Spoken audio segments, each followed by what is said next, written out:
Welcome to Thrive, the podcast.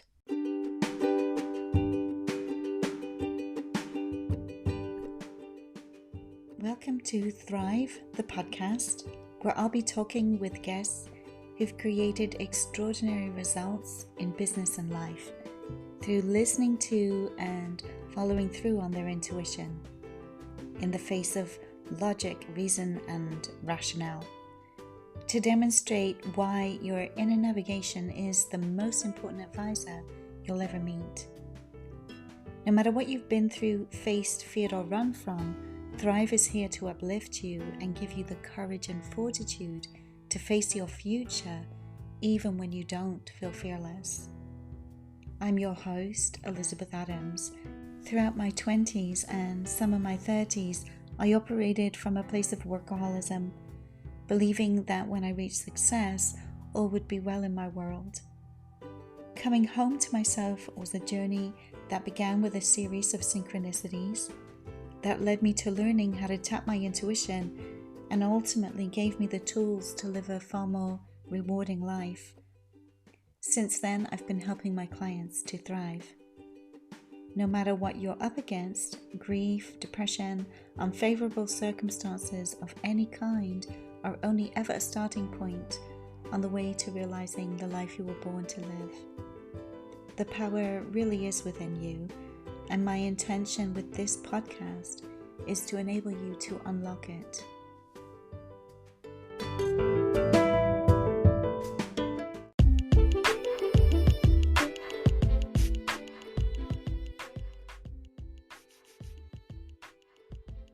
After a mini podcast holiday, I'm back with a new episode of Thrive.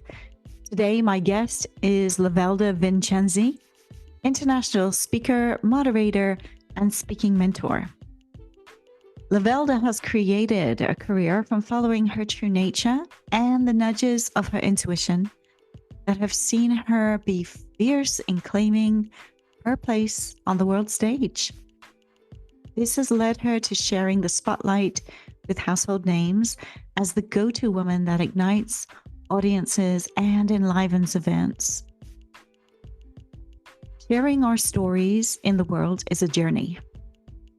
Finding our voice in life is often confronting. Using our voices as women to create the changes that empower our current and future generations sows the seeds that guide and enable. Yet this requires us to take a journey within ourselves. As the last born by habit, by dynamic, for many years I hid from the spotlight. The life I envisioned for myself was designed to keep me safe. This compulsion cut off my full potential until I began to intentionally voice my dreams, desires, and fears. To unpack the self-imposed limitations and conditions unconsciously directing my life and my outcomes. With this, I began to cultivate the ability to listen and follow through on my intuition, even when doubt, fear, or insecurity and judgment wanted to direct me to stay safe in life. On this journey, I discovered that everything in our life stems from our inner connection to self. So if you're ready to make fundamental shifts in your inner connection, to see the dynamics that have kept you stuck, to move into receiving your intuitive guidance so that you live in the embrace and embodiment of your true nature, I want to invite you to experience the expansion that is activated through our connection. I'll drop the link for connecting with me in the show notes. In the meantime, enjoy this dynamic conversation with Lovelda.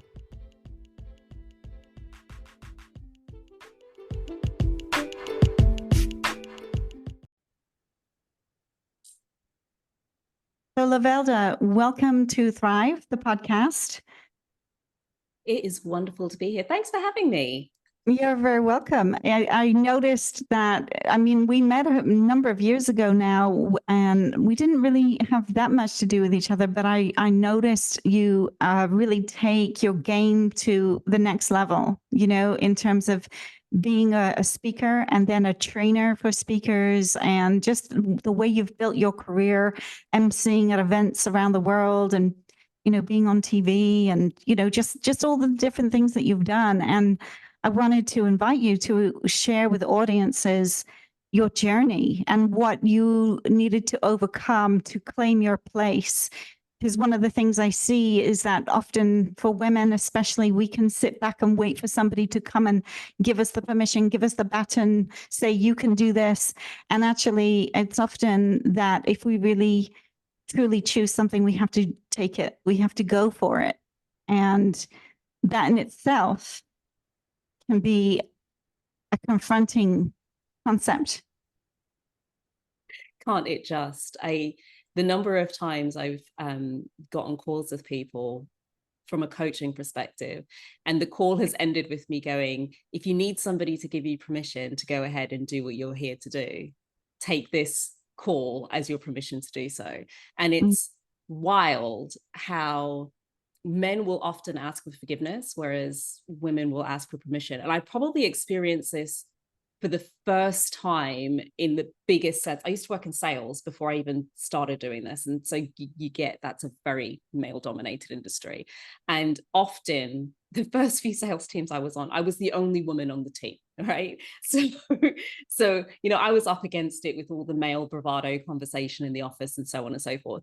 But I'd watch what I did learn. I'm very observational. So I'm watching my colleagues, male colleagues, and we have rules as to how you're supposed to engage and what you should be doing. These people are like fripping off piece, they are just like, ask for forgiveness, not permission. They are off. Nobody's stopping them. And often they get away with it because if there's one thing about sales, so long as you're hitting your targets, you can get away with a lot. But you better be building relationships at the same time, because it's a double-edged sword. As soon as you stop, if you've upset enough people on the way down, on the way up, trust to believe they'll be the first people to pull the rug from under you to help you on your way down. And so I started taking a leaf out of some of these guys' books, because I realized I'd be sitting with my manager, I'd be waiting, come up with a strategy for, going into a meeting or whatever. And my male colleagues were just off. They'd come up with a strategy, sometimes a questionable strategy at that, skirting the edge of what they should probably be allowed to do. No questions asked. They would just go off and do it. And then they'd come back to the next sales meeting and announce what they'd been up to, right? Meanwhile, me, goody two shoes, Lovelda, trying to be a good girl, I would seek to get in a meeting with my manager to have a discussion to get permission to do what I wanted to do. And I realized the other guys are making sales faster because they're just getting on with it. And I'm here tiptoeing around, too scared to be fully present. And I don't think it was just that role. I think it was the first time it hit me. Sometimes, Lovelda, you just got to back yourself and ask for forgiveness, not permission. But as long as you're going in the right direction, as long as you're moving forward, you're probably never going to have to ask for that forgiveness anyway, because your intentions were right and the energy behind it was the right energy. So would you say, what would you account that behavior to? Is it because we're women and it's just our female condition that we wait and we hope that somebody's going to give us the permission? Or is there something else, would you say, under that? I don't think it's one thing for all people. However, what I will say is, as a society, pretty much across the world, there are very few exceptions in the world where the position of women within society is elevated to an extent that they're seen as equal. But particularly in Western society, I mean, we had to fight for the right to vote. We had to fight for the right to speak. We had to fight for pockets. They stole our pockets. Okay. Actually, I was researching this, and it was only the year after I was born that a woman was allowed to have her own bank account. Prior to that, it had to be co-signed by her father or her husband. And then her husband. So when we've grown up in a society with generations of requests and really bad consequences for not complying, it's no wonder that our mothers taught us to be powerful but not too powerful, to be loud but not too loud, to be polite, to be nice. And so the good girl stereotype is born. And if you're not the good girl, you know what you are. You're the other side of it. And it's not a nice term. So either you're going to be that person that's going to have all the nasty words fired at you. And when we're not designed to take that, because we're naturally empathetic caretakers. So you either harden your soul, get really masculine and go out there and fight, or you struggle in this realm of asking for permission. Unless, of course, you can see it for what it is and make a different choice. But on autopilot, I think a lot of it actually comes from, it's historic, and it's our grandmothers, our mothers, our great grandmothers. They don't want to see us harmed. They don't want to see us hurt. They want to see us safe and happy.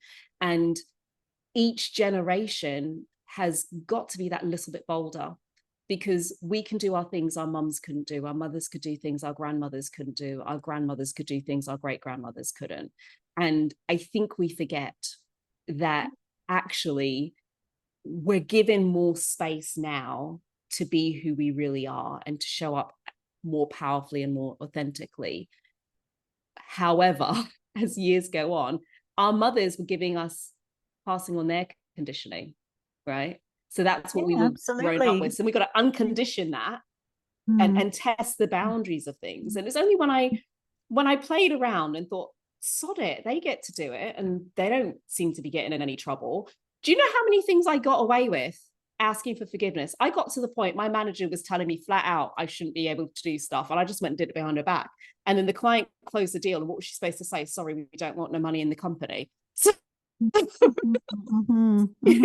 so I'm not to say that approach was the right approach necessarily, but I am to say that there's nothing ventured, nothing gained. If you can't bet on yourself and you're waiting for somebody to bet on you, you might get lucky, or you may just be waiting at the sidelines for a very long time. Yeah, that's the key there. Let's not waste that time, right? Because we only have so much time. So claim your spot now. So you went ahead and did that, right? You went ahead and left that job because you got tired of it. You realized you were meant for more, but it wasn't exactly that you were walking into a nice, guaranteed setup, shall we say. It was more like, taking a risk, taking a gamble, but knowing that you had something really valuable to offer. Do you want to talk us through those times, when you decided that you were going to just give yourself that permission?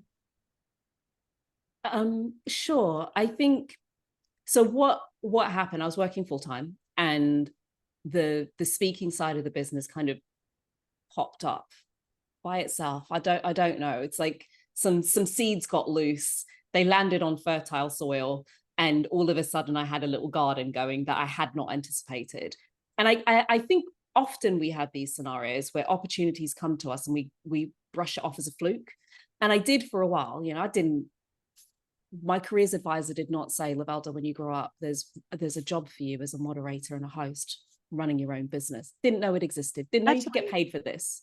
This is a really good point, because I think you were just sharing, that actually you were sort of kind of told growing up, you're a bit too loud, can you turn it down? You're a bit of a handful, can you just, shh.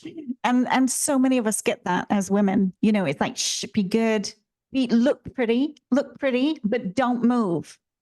And so we go out into life and we expect that that's how everything will work for us. I was a noise making machine. I mean, I remember the number of times my mum was like, Lovelda, I couldn't help myself. I just, I'd be just singing along to myself. She used to say it to me in my teens as well. Lovelda, really? Really? What is with you making so much noise? Couldn't help myself. I was hardly disruptive. I was too scared as a kid to be disruptive. I was a goody two shoes, but I was a bit, I was loud. It's chatty. I'm still overly chatty and quite kind of loud. And so often those things are things that they come naturally, but there isn't a place for them, or there's not, I didn't know where to put it. And I laugh at my mom now. And so now when she said it to me the other day, she's like, oh my gosh, Lovelda, can you just, tone it down a little bit? And I said, Mom, I get paid for that now. Yeah. The thing that you're killing me over, I mean, I used to get that in terms of asking people questions. They'd be like, "Who are you? The police? Are you an investigator?" And it's like, but that is my number one top skill that people pay me a lot of money for, and it's so funny how we get torn down for our skills in life. And so what was that first experience of saying yes to, your first public event? So I'd done some public events before I said yes to the first kind of biggish one. The turning point, a friend of mine started a public speaking business, and I would host her events for her periodically. And she'd say, "Lovelda, you're really, really good at this."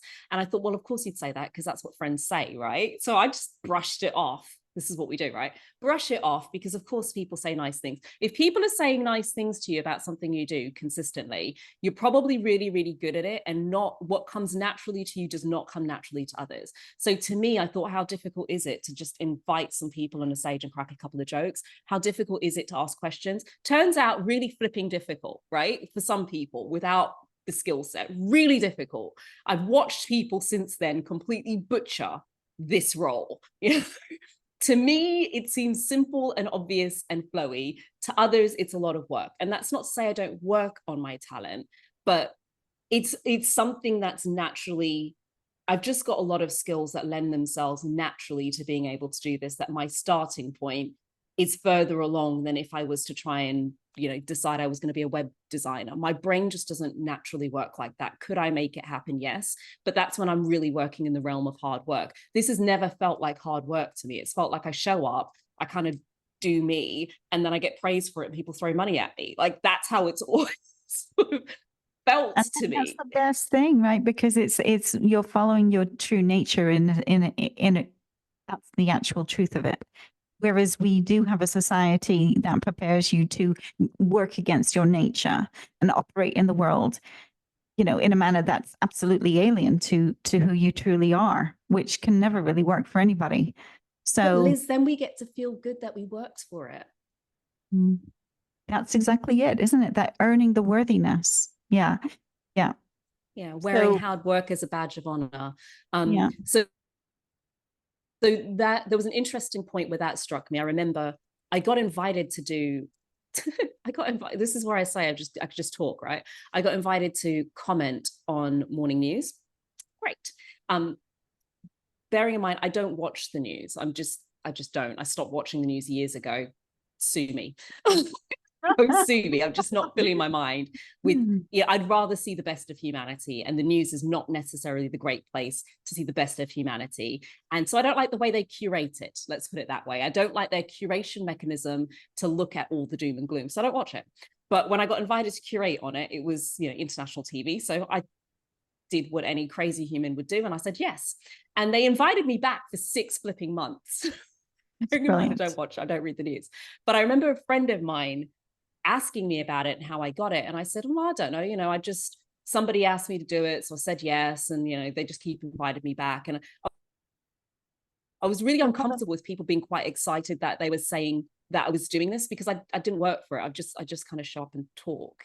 And it took me a while to own the thing I do naturally is the biggest gift I can give to the world. And it gets to be easy. It doesn't have to be hard. It doesn't. And if it's hard, I'm probably not doing the thing that I'm naturally gifted to do. I'm probably trying to take up somebody else's lane. So let me just sit in mine. I'm really good at talking. So let me talk. Let me do everything through talking. So yeah, it's been a bit of a journey to first get comfortable with owning that there was something that I was good at doing. And then the first engagement that came to me, outside of this friend who, been saying nice things, she invited me to co-host an event with her. I was like, sure, no problem, unpaid, I'll go, I'll go do it. It sounds like fun, And halfway through the day, we were on a break walking around. Somebody grabbed me and said, oh my gosh, I have an event coming up. We absolutely love you. Can I book you for the event? Well, the world had not prepared me for this moment. Yeah, that's not prepared. But I do believe that we always have at least the step before we need to be able to go where we're going. And our job is to either accept it or not. And so having worked in sales for a while and worked on complex sales situations, knowing that the one thing I'd been taught is give yourself time to think before you quote a price because you can't undo it. So what I said was, sure, no problem. Leave me your details. I'm working at the moment. I want to be able to give this conversation the time it deserves. So if you give me your details, I'll give you a call. We'll set some time up to have a conversation, which basically bought me enough time to figure out what the hell people charge in this space and what that would look like. I genuinely had no idea. And so that was my first paid speaking engagement. I didn't charge a huge amount for it, kind of did it fearful, jumped in with both feet and did it fearful. And it kind of snowballed from there. I'd like to say after that, I decided, this is what I'm going to do. I didn't. After that, I kind of went back in my little cave, business as usual. But I noticed coincidences, and coincidences are normally clues to a direction forward. And the coincidences was, despite not telling anybody this is what I did, they kept finding me. And people kept finding me, not every week, but every now and then.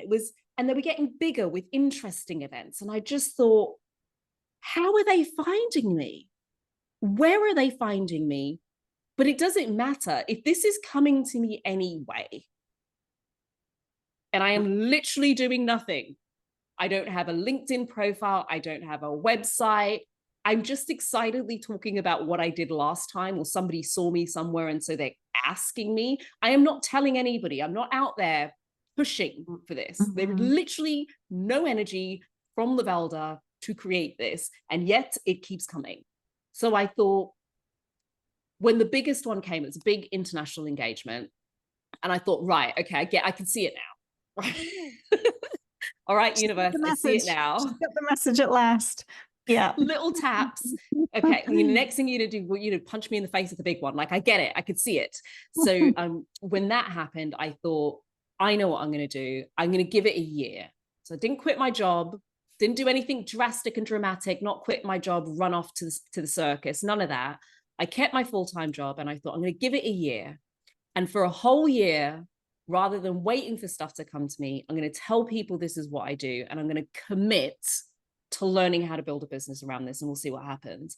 And within 18 months, I'd quit my full-time job. I'd introduced Monica Lewinsky on stage. I'd done a number of international engagements, done a stage of like 4,000 people, I think it was. I built a show reel. And there was lots of stuff in between. That's highlights. There was lots of stuff in between that was a complete and utter hot mess. But I kept looking at where it was going. And, sometimes it's just following the nuggets. Like, this is fun. I'm enjoying it. I get to do things that really fill me up. I get to have really interesting people, really interesting conversations with interesting people that, frankly, I have no rights being around. Because if you told me I'd be interviewing some of these people, I'd be like, I'd be paid to do it, right? I get to travel really cool places around the world and make money while I do it on my terms. That was what I was going for. And that has, even today, remained core to what I do. I do gigs that excite me, to talk to people that feel really interesting to talk to. And it's always on my terms. And I think it's having the confidence to do that. But that having the confidence to do that authentically as me, without any sort of apology, that was the journey. I know that you mentioned earlier as well, it was also about learning to own your value, because it's very easy for us, again, as women, it seems to be a woman thing, that we can so easily discount our value. So the male equivalent gets paid 10 times the amount that we will even ask for most of the time. But you have a different approach to this. But it was a journey. It wasn't something that, by the sounds of it, just happened naturally. It was something you had to give some thought and consideration to, and you really had to think it through a little bit. And in business, for women, that is also a rite of passage. I think it's a rite of passage and it's a choice. I actually think it's more of a choice than it is a rite of passage. I think we make it more difficult than it needs to be. We overthink it. We attach our value to what we ask for, and we don't have a big enough why that sits behind it. You'd think coming out of sales, I'd have had no problem asking for my fee. The cheapest I've done a full day hosting for was £75. Oh my God. For a full day, right? So I've been there. I've been through the gambit of not being able to charge. I remember being excited charging £250 a day for a whole day of hosting. By the way, peeps, don't get in touch with me. You can't even get me for half hour for that no more. No, not going to happen. Yeah, no exactly. chance in hell. Exactly. Not going to happen. And there were a few things that I noticed. One, there were a lot of people, whether it's speaking or any industry, there's a lot, especially with social media, there's a lot that has you believe that people are doing better than they actually are, right? So there's a big veneer where we look at, I kind of say social media, we judge our lives on the curated version of somebody else's, which is just ridiculous to me. Very few people get on the gram and tell you how they're struggling. They get on the gram and they filter out all of the struggle. They could have been crying the moment before, but they'll have a full face of makeup, a big smile. Look at me here with my bestie having lunch. Really, she was just crying into her bestie's, arms a minute beforehand. So it became an idea of, I can't look at what everybody else is doing. I can't assume that everything people are telling me is the truth. I can't assume that because they're posting a picture of them internationally that they were paid for that, because I found out some people just weren't.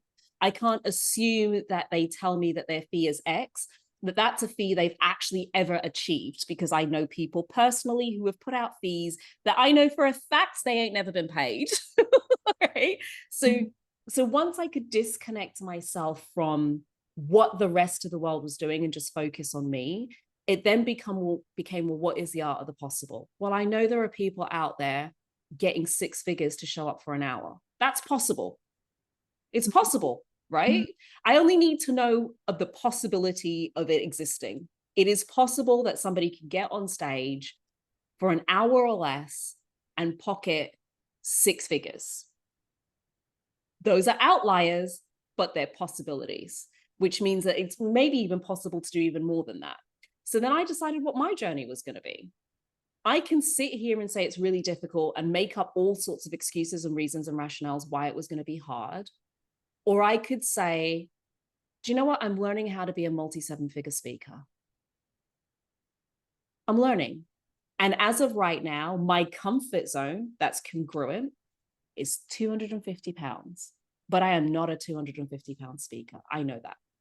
And then there were a few things that happened along the way that accelerated that for me. One was the first time I underquoted. And I know I underquoted. Well, I quoted what I thought was big. So let's make that clear. At the time, it felt like a big number to me. In my head, this is before I kind of got that people made these big numbers, right? In my head, I thought it was a big number. I'd set my own ceiling. Hosts don't make a lot of money. Hosts don't get 5 figures to host. Hosts, I had a whole raft of stories. Turns out they're not true, but I had a whole raft of stories which already capped me. So that meant I was already looking at myself in relation to the cap I'd set for myself, not in relation to the art of the possible, which is people make, because even that isn't true, because I just go, oh, only if you're a celebrity. Not true. I can build celebrity status. Like all of this stuff is possible. It's possible. Social media, I've got it on my phone. I've got my own media kit. Like I can build my own celebrity status if that's what I choose. So I had this cap in my head. People don't make more than 10K doing what I do. They don't charge that. Not true, but that's what I thought at the time. And a really, really big player came to me. So excited. They found me. And I blew it because I undercharged. And the reason I can tell you I know it's because I undercharged is when a potential client asks you 3 times to double check your numbers, you know you're probably a lot lower than they expected you to be. And that's when the penny dropped for me. I'm always going to be too expensive for somebody and too cheap for somebody else. So Always. how did you find your true fee between those 2 points, between being too cheap for somebody and being too expensive for someone else? What was your... I'm going to charge what's comfortable for me right now. I'm always going to push my fee because the fear is I was so focused initially on being too expensive. And it's the good girl trigger, right? I want to be good. I want to be nice. I want to be, you know, all of this. So I don't want to be too expensive. I want to be accessible. What you don't get is somebody who's looking for $1 million house has no interest in something that's 100K. None. They're looking at things 900 plus. You don't even feature on their radar. So there's no chance you're going to get the $1 million ever if you've already set your ceiling at 100, right? Not going to happen, right? So it's not to say that one is better than the other, but I decide this is my level, this is what I do. And I decided where I'm going for is I'm a high-end, expensive speaker. So therefore, what's the blueprint for that? That's all I'm interested in. So, you know, when you say, you know, I'm a high-end, expensive speaker, is that because you're running events? Is that because you're speaking on specific topics? What is your topic when you go and speak to people? When people book you for their event? So I'm predominantly booked for moderating and hosting. And if it is keynoting, it's around the topic of diversity and belonging, because I'm all about bringing diverse voices together and making that really interesting and allowing us to connect in really rich and deep ways, seeing multiple different perspectives and things. In business, it's a business model, and you can have high-end shops and you can have shops that sell commodities, and both of them can make a lot of money. Just which do you want to be? But trust they're not running the same business model. Trust they're not targeting the same audience, and trust their business is just not designed in the same way. But it comes back down to that choice first. I think I just learned over time, I get to design my life. I get to design my business. I get to be the creator, but I have to own that creation. So I have the power to create, but do I want to use that power to create? So I could sit down and cap myself with a glass ceiling and say, this is what it's like. Or I could say, I'm developing this business where I'm not speaking on stages all of the time, because that's not where my joy is. For other people, they love it. They love being at airports. I don't. I like to go deep. I love a handful of clients. I want to be able to take the time to do the research and the preparation properly for moderating an event. I don't want to be rushing them and bouncing from one to the other. That's not my joy. My joy is being able to really kind of get to understand people and really think about the conversations and pull them together and travel the world and meet really, really interesting people and create friends along the way. That's my vision. It's not everybody's, but every vision can have a lucrative endpoint, right? It's not either or, right? Yeah. But I find that often we're waiting for the world to tell us what the vision should be and how we should do stuff so that we can make the money, so that we can live our life. I just decided I get to live my life the way I want to live it. And the natural consequence of that is that I get a lot of clients and I make a lot of money. It's just a natural consequence of it. But that's a choice. I didn't always do it that way. It used to be, let me figure out how things work, until I realized I have my own unique way of doing things that nobody else can do.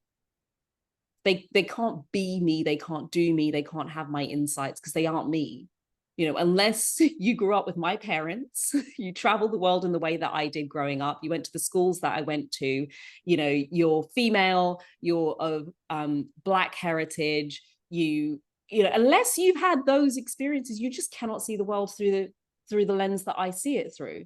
You know, I lived abundance. You know, I kind of had this kind of dichotomy of a life that means I can bring something new and rich to a conversation that others don't have the same background to do. When I talk about diversity of thought, it's because I grew up in a developing country and then moved to a developed country. And to me, that screwed with my mind, right? You know, people talk about culture shock the other way around. I had culture shock moving to a developed country because I lived rich in a developing country. I was an expat. I moved to the UK and I was no longer an expat. I was a local. And that lifestyle was very, very different, even though I lived in this rich country. with all of these opportunities. And so I kind of got to see this sort of two sides to a coin, you know, and there's always choice in any situation. You might like the choices, you might like your options, but there's always choices. A good point that you raise, you know, that people think that because you're in a developed country, your lifestyle is going to be better. Your quality of life is going to be better. But it's not always true, right? Just sometimes you find more community and more connection in places that are less developed, as it were. It swings and roundabouts. You'll win some things and lose others. I'll give you an example. Growing up, I couldn't take public transport. The first time I got on public transport is when I moved to the UK, and I felt hard done by. I'm not going to lie. I was like, what do you mean I need to get on a bus to go to school? Like, what is this? You're not driving me there. But the reason I couldn't get on public transport is because it wasn't safe. I didn't walk the streets. My school, I lived on the top of a hill. My school was at the bottom of the hill. My parents drove me to school every day. The one day I did walk home, I got in so much trouble because it wasn't safe. Right? So, but at the same time, we had a cleaner who came all of the time to the house, right? You know, birthday parties happened at sleepovers at hotels. I traveled a lot, but it's a dichotomy. We drove down this street. You didn't get to your car, stand outside and have a chit chat in the middle of the street unless you wanted to get mugged. You got to your car with your keys in your hand. You got in the car, you closed and locked the door, and you kept those windows wound up. You drove directly where you were going. There was no faffing about. And before you got out of the car, you took your keys out. You had them ready to get into your property. There was security at the front of every property. You didn't live, you know, so it swings and roundabouts. Now I get the pleasure of getting on public transport, walking around the streets, experiencing nature, being able to have that freedom because it's a safer environment for me to be in. But the cost of having somebody come clean my house ain't cheap. You know, so I think sometimes people kind of look at things as binary. It's never binary. It depends on what lens you're looking at it from. It depends on where you sit in that space. I experienced that experience living in a developing country because my father was an avionics engineer. He works for an airline, and I was an expat. If I grew up there, I might have had a completely different experience of what it was like to live there. I definitely would have been able to walk the streets much better than I could as an expat because I just screamed, come mug me, I have money. But it's just a different dynamic. It doesn't make it right or wrong. It's just different. And so for me, anytime I've gone into conversations, whether it's moderated conversations, keynotes, working with my clients, I just don't think there's ever a one size fits all. We're all unique beings. And I have a friend of mine who says, years ago, I stopped thinking about what is right. And I started asking myself what's useful. And I think sometimes we get so hung up on looking for what's right that we hold on to a righteousness that doesn't serve us. Another way of thinking of it is the language I tend to use is, does it serve me? So I can sit down and say, I'm a Black female, life is really difficult for me. How the flip does that serve me? How does it serve me to go into the world all the time thinking I've got to fight for everything that I've got? How is that helpful for where I'm going? Now, it might be true, but is it useful and is it going to serve? Or does it serve me to go, you know what? Nobody else has done this like me before. I get to be the first. Flip, you know, that's a unique situation to be in. If I make it, if there were 1,000 Oprahs, do you think Oprah would be so big? Oprah's big because of her background. She was the first. Obama's big because he was the first. Well, I mean, this is the thing, right? It's like, I think times are changing and women are rising in their prominence and in their ownership and in their claiming their position in the world. And they're not going to wait any longer for people to give them permission. So that's the one thing. But you're right. There is a certain generation where, in a way, we didn't have anything to go on when we were going first. You know, back when I was going first at 22, brokering a deal with a publishing company, making them an extra, 33 million in their revenue, nobody gave me the roadmap to do it. I had to figure it out completely by myself. And there were no role models. There were no female entrepreneurs that I knew in my sphere whatsoever, anywhere. And there wasn't even the internet to connect with anybody remotely doing what I could envision. And I remember walking into places where, I was trying to get some business support and trying to get some mentorship. And they were like, you know what, why don't you just open a hairdresser's? This is way too big. Like, get real, and everybody was telling me I'm smoking pipe with my vision. And I'm like, no, you don't understand. This is going to be a best-selling title. This is huge. And obviously then getting myself in the room and making it happen against all the odds, and nowadays it's so different because social media and the internet have completely changed the landscape of what is even possible for a woman. Like, way beyond there.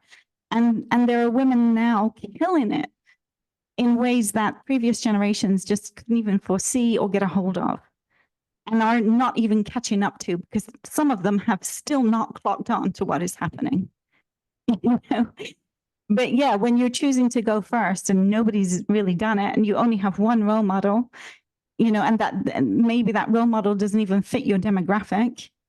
One of my role models, which is really weird, but I grew up in the west of Ireland, and I at the age of 15, I managed to get a hold of Maya Angelou's book, one of her books. And I was so inspired by her life. And I thought, if she can do this, I got to be able to do this, because my model of womanhood was, you stay home, you look after the house, you hate it. You hate your husband, you hate your kids, and you're bitter about everything. I just didn't want that life. I wanted something that was infused with my own power. And Maya represents that, I think, for women across the world, no matter where you're from. She's a woman that just would not sit down and take no. She was like, no, I'm going to rise. And I am rising. Rise. Yeah. I think it's a really good point you make there in terms of we only need one role model. And I think we forget that even when we don't know it, we're probably that for somebody already. And so by not showing up, you rip somebody off from the ability to keep going. And so I did a TEDx talk last June, and every now and then I have moments where I'm feeling kind of depleted, and I don't know what it is. The universe normally knows at that moment that some random out of the blue is about to send me a message about having listened to my TEDx. And it hasn't had millions of views. You could sit back and be like, oh, you feel a certain kind of way. Your ego feels a certain sort of way. But I poured so much love into curating that content.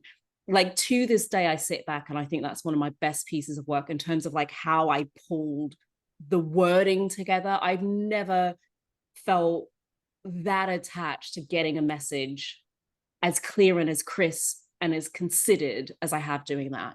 And I think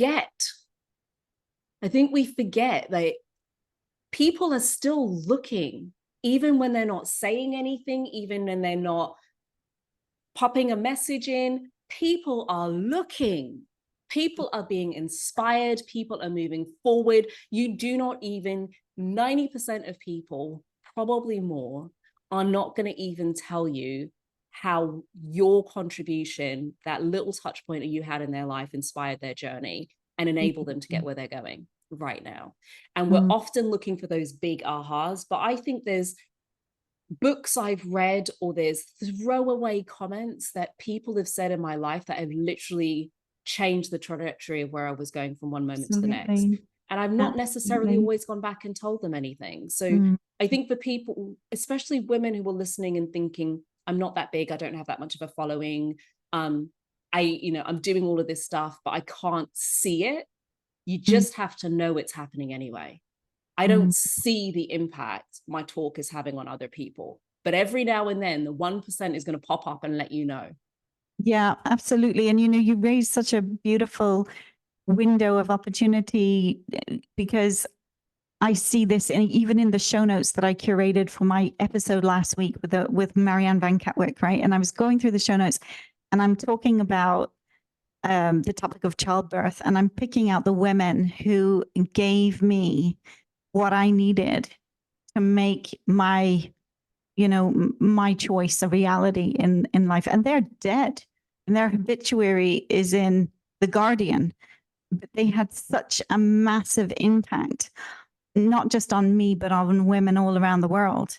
And it will live on and live on because they had the courage to speak up. And I think that's the point of what you're bringing to the world, is the courage to use our voices, for the things that inspire us, for the world that we're ignited by, for the possibility that we see that isn't just for ourselves, but is for future generations of women and children and communities and families and businesses. And it's so bigger than we might peg for just our little personal gain. It's really nothing to do with that. It's about following your passion to create something that has ripples way beyond what you may ever realize in your lifetime. Yeah, it's exactly that. For my mum's 50th, my mum's not very good at surprises. We pulled together a book for her because my mum's one of these people who she's a giver, right? Everywhere that she goes, my mum's got all these, like, my cousins look up to her. Like, she's just touched so many people's lives. Like, her friends, my mum is just that solid, there for you person. And she keeps friends long term. Like, my mum's got friends going back 30, 40 years, right? Just keeps her friends, right? She makes them 40, 50 years later. My mum is still friends with these people, right? My mum's got lots of friends that she's known for over 30 years, easily.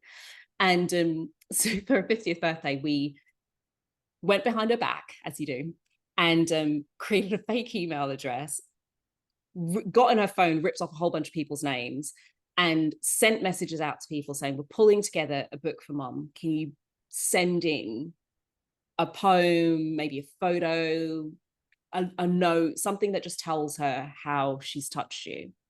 And by the time we got it all edited and together, it was like a week or so after her birthday. So she had about 3 birthday surprises that year. But when we brought it together, I'd said, I remember my mum saying, my mum doesn't normally cry. There was a little one, just like here. It didn't quite come out, but we took it as a win.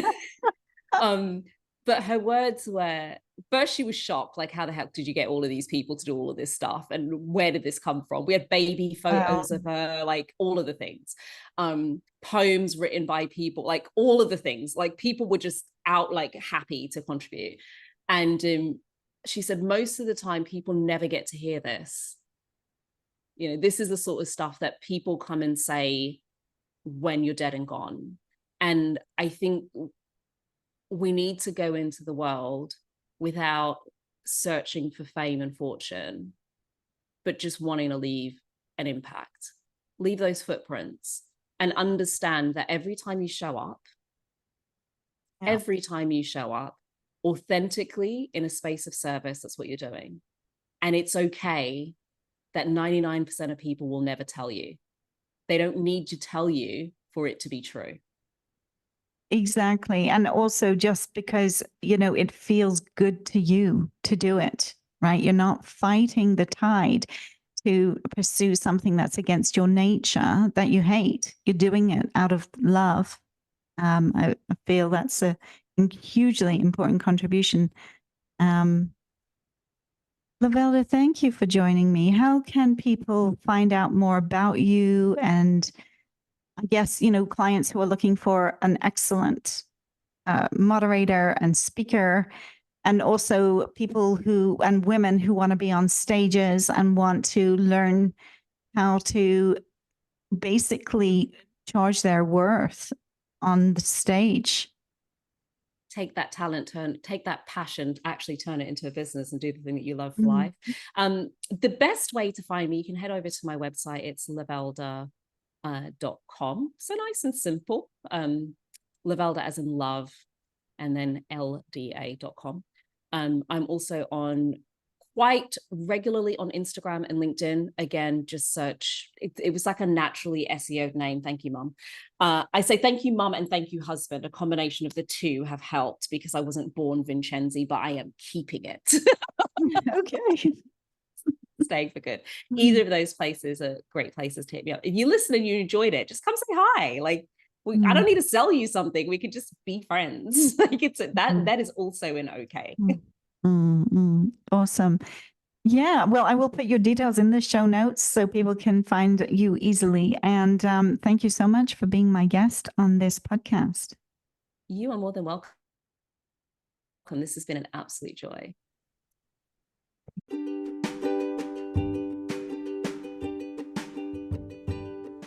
If you enjoyed this episode, please share it and subscribe to the podcast.